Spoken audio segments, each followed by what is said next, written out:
আজ অনেকদিন পর তোমাকে উদ্দেশ্য করে আমার কিছু কথা বলতে ইচ্ছে করছে।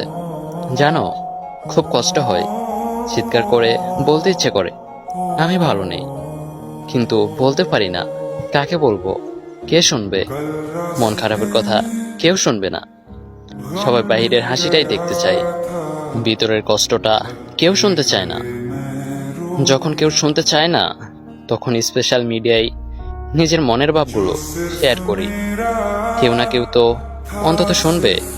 আমি আমার বুকে হাত দিয়ে বলতে পারি, আমি এক নারীতে আসক্ত পুরুষ।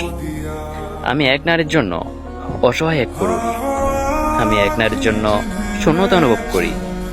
আমি এক নারীকে পাওয়ার জন্য পাগলামি করি। আমি এক নারীর জন্য নিজেকে রোজ গুছিয়ে রাখি। আমি এক নারীকে হারানোর বয়ে রোজ কান্না করি। আমি ওই নারীর জন্য জীবন দিয়ে দিতে পারি, তবু ওই নারীকে বাদে অন্য কোনো নারীকে আপন করতে পারি না।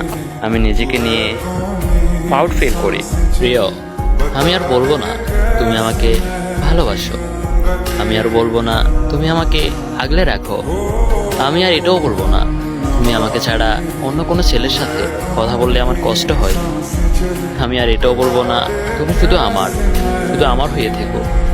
আমি শুধু এটাই বলবো, আমাকে আর কষ্ট দিও না। হয়তো তুমি কখনো বোঝোইনি যে তোমাকে কতটা ভালোবাসা হয়েছে। বুঝলে তুমি নিজেই অবাক হয়ে যেতে।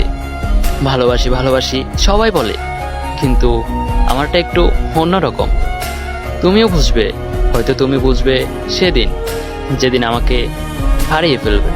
শেষ পর্যন্ত আপনিও এমন করলেন, আমি আর কাকে বিশ্বাস করব?